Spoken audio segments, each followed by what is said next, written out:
Hello friends, let's class Bengal YouTube চ্যানেলে তোমাদের সবাইকে ওয়েলকাম। ফ্রেন্ডস, আজকে কোনো ক্লাস নিয়ে উপস্থিত হইনি আমরা। আজকে মূলত আমাদের যে স্টুডেন্ট হেল্প যে সার্ভিসটা আছে, যে প্লেলিস্টটা আছে, যে সেকশনটা আমাদের আছে, তো তার জন্যই মূলত আমরা এই ভিডিওটা নিয়ে উপস্থিত হয়েছি। এই ভিডিওর মাধ্যমে দেখব আমাদের এসবিআই এর পাসবুক যদি বন্ধ হয়ে যায় বা ট্রানজ্যাকশন করতে অসুবিধা হয়, তাহলে যদি আমরা ব্যাংকে যাই তাহলে দেখবে যে তোমাকে এইরকম একটা KYC ডিটেলস অ্যান্ড আপডেটেশনের ফর্ম কিন্তু দেবে, যে ফর্মটা হচ্ছে KYC অ্যানেক্সার V। তো এই ফর্মটা কিভাবে ফিল করব তার জন্য আমরা এই ভিডিওটা নিয়ে এসেছি। তো এই ভিডিওর মাধ্যমে তোমরা দেখে নাও কিভাবে সঠিকভাবে ফর্মটা ফিল করবে এবং তোমার এটা জমা দিয়ে ব্যাংকে কিভাবে তোমার পুরনো বইটাকেই আবার সঠিকভাবে ট্রানজ্যাকশন করতে পারবে, অর্থাৎ তোমার ব্যাংকের বইটা কিন্তু চালু হবে। তো এখানে যে তথ্যগুলো আমি ইনপুট করছি সেগুলো সমস্তটাই ফেক। তোমরা তোমাদের নিজের নামের সঠিকভাবে ফিল করে জমা দেবে। আমি যেরকমভাবে বলছি সেরকমভাবে তোমরা কিন্তু ফিল করলেই সম্পূর্ণভাবে কিন্তু ফর্মটা ফিল হয়ে যাবে। তো সবার প্রথমে দেখবে এরকম CIF নাম্বার থাকবে। এটা কোথায় পাবে? তোমাদের ব্যাংকের পাসবুকেই থাকবে CIF নাম্বার, ঠিক আছে? তো ওই CIF নাম্বারটা এখানে দেখে সঠিকভাবে লিখে দেবে, তাহলে হয়ে যাবে। এরপরে state bank of India dash branch, অর্থাৎ তোমার কোন ব্রাঞ্চের আন্ডারে তোমার বইটা আছে। তো তুমি যদি পাসবুকটা খোলো সেখানে তুমি দেখতে পাবে যে তোমার কোন ব্রাঞ্চের বই, তো সেই ব্রাঞ্চের নেমটা কিন্তু এখানে বসিয়ে দেবে, ঠিক আছে? এরপরে পার্সোনাল ডিটেলসে কী করব? এখানে সবার আগে দেখো যে নেম আছে সেম অ্যাজ আইডি প্রুফ, অর্থাৎ তোমার আইডি প্রুফ, ভোটার আইডি বা ব্যাংকের বইয়ে যে নামটা আছে আইডি প্রুফে, সেটাই কিন্তু তুমি এখানে বসাবে। সবার আগে দেখো প্রিফিক্স কী আছে, অর্থাৎ নামের আগে কী আছে। যদি তুমি মিস্টার হও, ছেলে হও, তো মিস্টার, মেয়ে হলে মিস বা মিসেস, ঠিক আছে? তো তুমি যেমনটা সেরকমটা এখানে বসিয়ে দেবে। তারপরে ফার্স্ট নেম, তোমার ফার্স্ট নেমটা এই ঘরের এখানে লিখে দেবে, সব ক্যাপিটাল লেটারে লিখবে। মিডল নেম যদি তোমার কারো থাকে, কুমার বা চন্দ্র এরকম যদি কেউ থাকে তাহলে সেখানটা বসাবে, না থাকলে দেওয়ার কোনো দরকার নাই। এরপরে লাস্ট নেম আছে, এখানে তোমার সারনেম, অর্থাৎ তোমার কি টাইটেল সেটাই খোপের মধ্যে এরকমভাবে লিখে দেবে, ঠিক আছে? এরপরে অ্যাকাউন্ট নাম্বার, তোমার যে ব্যাংকের বইয়ের অ্যাকাউন্ট নাম্বারটা রয়েছে সেটা তুমি এখানে দেখে এই ঘরে তুমি লিখে দেবে। এরপরে রেসিডেন্সিয়াল স্ট্যাটাস, তোমার কি রেসিডেন্স রয়েছে, তুমি কি রেসিডেন্স ইন্ডিভিজুয়াল নাকি non residents of India, resident of India নাকি ফরেন ন্যাশনাল নাকি পারসন অফ ইন্ডিয়ান অরিজিনস, এগুলো তুমি দেখবে। তো আমরা যেহেতু সবাই ইন্ডিয়ারই, সবাই ভারতবর্ষেরই, তো আমরা এখানে রেসিডেন্টস ইন্ডিভিজুয়াল করব, সবাই ব্যক্তিগতভাবে নিজের কেউ কারোরটা করছি না বা কারোর রেসিডেন্সে আমরা কিন্তু নেই। তো রেসিডেন্ট ইন্ডিভিজুয়াল এখানে কিন্তু টিক করবে, ঠিক আছে? এবং যদি কেউ থাকে যে নন রেসিডেন্ট অফ ইন্ডিয়া, সেটা সেক্ষেত্রে আলাদা ব্যাপার। তো আমি এখানটাতে রেসিডেন্ট ইন্ডিভিজুয়ালে টিক করছি। এরপরে অকুপেশন আছে, তো তোমার পেশা কি সেটা তুমি মূলত এখানে দেখবে যে কি রয়েছে, এর সার্ভিস রয়েছে, ঠিক আছে? পাবলিক সেক্টরে কোথায় তুমি কাজ করো, কি কাজ করো সেটাই কিন্তু এখানে জানতে চাওয়া হয়েছে। গভর্নমেন্ট সেক্টর আছে, ঠিক আছে?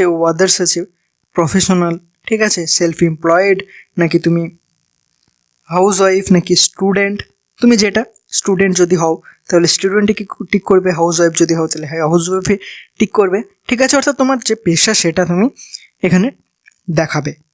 যদি তুমি বিজনেস করো তাহলে বিজনেসে টিক দেবে। আর যদি তোমার এই ক্যাটাগরিগুলোর মধ্যে যদি কোনোটাতে ম্যাচ না হয় তাহলে এই এক্স দিয়ে নট ক্যাটাগরাইজড আছে এখানটাতে টিক করে তুমি যে কাজটা করো সেটা তুমি এখানে লিখে দেবে।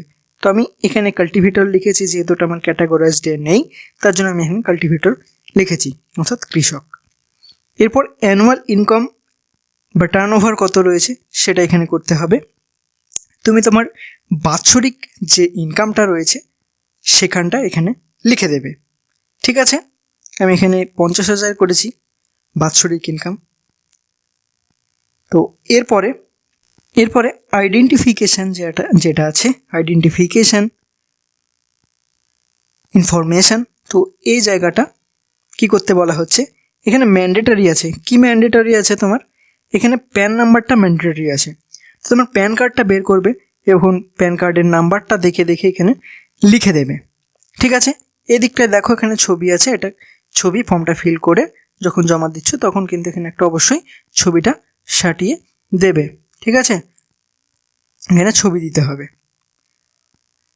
এরপরে ওডিভি আদার ভ্যালিড ডকুমেন্টস, ওডিভি কি তুমি কি দেবে এখানে, এখানে তুমি ভোটার আইডি দিতে পারো, ঠিক আছে, পাসপোর্ট দিতে পারো, ড্রাইভিং লাইসেন্স দিতে পারো, মিনার জব কার্ড দিতে পারো, নেরেগা জব কার্ড দিতে পারো। ঠিক আছে, তো একটা বা দুটো, এর বেশি দিলে কিন্তু যথেষ্ট, একটাতেও কাজ হয়ে যায়। তো আমি এখানে ভোটার আইডিটা দিয়েই করেছি, ভোটার আইডিতে টিক করেছি। এবার তুমি এখানটাতে কি দিয়েছো, যে ডকুমেন্টটা দেবে একটাতে একটা দেবে, তো সেই যেটা দিয়েছো তুমি যদি ভোটার আইডি দাও তাহলে ভোটার আইডির নাম্বারটা এখানে লিখবে, যদি তুমি ড্রাইভিং লাইসেন্স দাও তাহলে তার নাম্বারটা এখানে তুমি লিখবে। ঠিক আছে, আমি যেহেতু ভোটার আইডিতে টিক করেছিলাম তাই আমি এখানে ভোটার আইডির নাম্বারটা আমি দিয়েছি।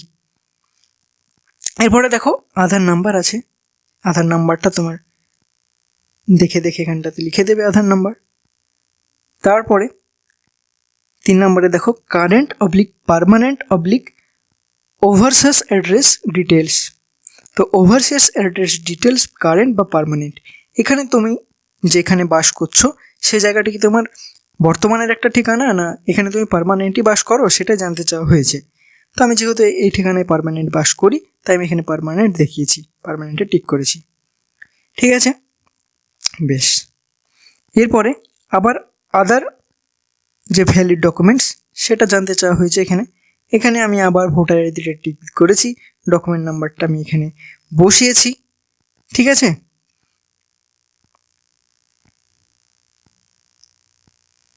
ডকুমেন্ট নাম্বারটা আমি এখানে বসিয়ে দিয়েছি। এখানে বলেছে I submit my Aadhaar number and voluntary give my consistent বা কনস্ট্যান্ট, হ্যাঁ কনস্ট্যান্ট, তো পুট অ্যাজ টিক মার্ক, তো এখানে একটা টিক বসিয়ে দেবে প্রত্যেকেই। তো আধার নাম্বারটা এখানে আরেকবার লিখে দেবে। ঠিক আছে, 12 সংখ্যার আধার কার্ড নাম্বার সেটা এখানে লিখে দেবে।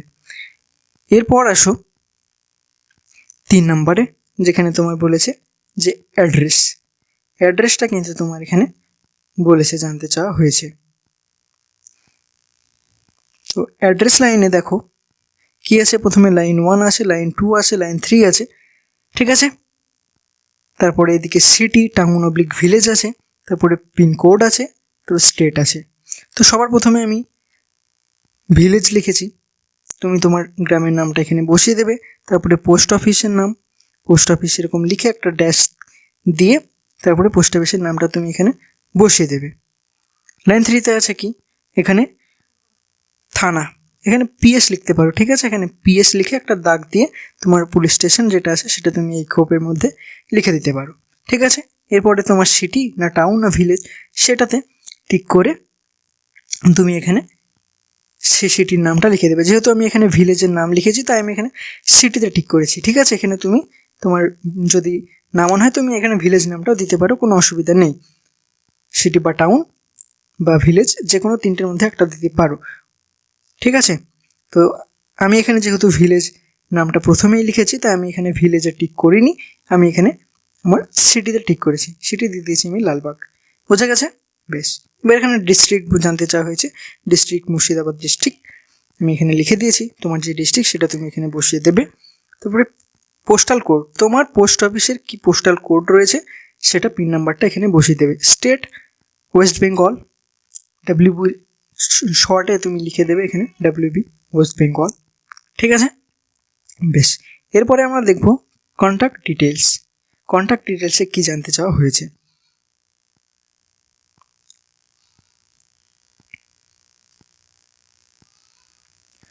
তো 4 নম্বরে আছে কন্ট্যাক্ট ডিটেলস, এখানে তুমি এখানে বলেছে তোমার টেলিফোন, ঠিক আছে, মোবাইল নাম্বার, ইমেল আইডি, তো যে কোনো একটা বা দুটো বা 3টে তুমি এখানে দিতে পারো। তো মেনলি আমি এখানে মোবাইল নাম্বারটা আমি এখানে দিয়েছি। ঠিক আছে, তুমি তোমাদের মোবাইল নাম্বারটা এখানে দিয়ে দেবে, আর যদি ইমেল আইডি থাকে তাহলে সেটাও দিয়ে দিও এখানে, আমি এখানে দিইনি বা দরকার পড়ে না। ঠিক আছে, তুমি যদি থাকে তোমার তাহলে কিন্তু তুমি এখানে দিয়ে দিও। বেশ, তারপর এখানে 5 নম্বরে দেখো অ্যাপ্লিক্যান্ট ডিক্লারেশন। তোমার এখানে ডিক্লারেশন এখানে করতে বলা হয়েছে। তো এই জায়গাটা একটু পড়ে নেবে যে আমি সঠিকভাবে সমস্ত, ঠিক আছে, জিনিসগুলো আমি দেখে তারপরেই আমি সমস্ত আমার কাগজপত্র সঠিক এরকমটাই লেখা আছে দিয়ে তোমাকে এখানে ডিক্লারেশন করতে বলা হচ্ছে। এখানে তুমি ডেট বসিয়ে দেবে, অর্থাৎ যেদিন জমা করছো সেদিনের ডেট এখানে তুমি এখানে দিয়ে দেবে। প্রথমে তুমি তারিখটা বসাবে, ঠিক আছে, তারপরে মান্থটা বসাবে, তারপরে ইয়ারটা বসাবে, অর্থাৎ ডিডি ওয়াইওয়াই এমএম ফরম্যাট এখানে আছে। এখানে দেখো ডিডি এমএম ওয়াইওয়াই ফরম্যাট আছে। প্রথমে ডেট, প্রথমটায় ডেট, তারপরে মান্থ, তারপরটায় ইয়ার। হয়ে গেল। বেশ, এবার প্লেস, তুমি যে জায়গা থেকে ফর্মটা ফিল করছো সেখানে তোমার বাড়ির অ্যাড্রেস, তোমার গ্রামের নাম তুমি এখানটা দিয়ে দিতে পারো। এরপরে দেখো এখানে সিগনেচারের যে অপশানটা আছে, এখানে সিগনেচারের অপশানটা তুমি এই জায়গাটাতে সিগনেচার তোমার এখানে করে দেবে, অর্থাৎ যার নামে পাসবুকটা আছে তার সিগনেচার এখানে তুমি এখানে করে দেবে। ঠিক আছে, এখানে সিগনেচার করে দেবে। এরপরে দেখো 6 নম্বরে কি লেখা আছে, attestation for office use only. অর্থাৎ এই যে টোটাল এরিয়াটা, এই টোটাল এরিয়াটা কিন্তু হচ্ছে তোমার অফিস ইউজ। এই জায়গাটা তো তোমার আর কিচ্ছু করার দরকার নাই। এই জায়গাটাই তুমি এটা পুরোটাই অফিস স্টাফের জন্য ছেড়ে দাও। অফিসের এই ফর্মটা জমা করার পর তুমি এটা আর তোমাকে এখানে কিছু করতে হবে না, অর্থাৎ তোমার কাজ কিন্তু এত দূরে শেষ, এত দূরে তোমার কাজটা শেষ সিগনেচার করা পর্যন্তই। ঠিক আছে, তো আরও কিছু আছে নাকি আর কিছু নেই? হ্যাঁ, আর একটা জিনিস দেখি, তোমরা এখানটায় একটু দেখবে যে কি কি তুমি এখানটায় দিচ্ছ। ঠিক আছে, তুমি প্রথমে তোমার কেওয়াইসি ডকুমেন্টসের জন্য কি কি জিনিস তুমি এখানে দিচ্ছ। তো এখানে তুমি যে ডকুমেন্টসগুলো দিয়েছো, অর্থাৎ তোমার ভোটার কার্ড, ঠিক আছে, তোমার প্যান কার্ড, ঠিক আছে, ভোটার কার্ড, প্যান কার্ড, একটা ছবি সাঁটাবে, ফটো ছবি দেবে একটা, তারপরে আধার কার্ডের জেরক্সটা দেবে, আধার কার্ডের জেরক্সটা দেবে, অর্থাৎ আধার, ভোটার, প্যান, হ্যাঁ, আর ছবি। এই মূলত 4-5টা জিনিস তুমি এইখানটায় ফর্মের সাথে অ্যাটাচ করে দেবে, স্ট্যাপল করে দেবে। দিয়ে তুমি তোমার যে ব্রাঞ্চ আছে বা তোমার যে হায়ার ব্রাঞ্চ আছে, অর্থাৎ তুমি যেখানে বই করেছো যে ব্যাংকে, সেই ব্রাঞ্চে গিয়ে তুমি এটা জমা করে দিলেই কিন্তু তোমার এটা জমা নিয়ে নেওয়া হবে এবং তোমাকে কিছুদিন পর কিন্তু তোমার ব্যাংকের বইটা আবার আগের মতন চালু হয়ে যাবে এবং তুমি সমস্ত ট্রানজ্যাকশান কিন্তু করতে পারবে আগের মতোই। তো ফ্রেন্ডস, এই ছিল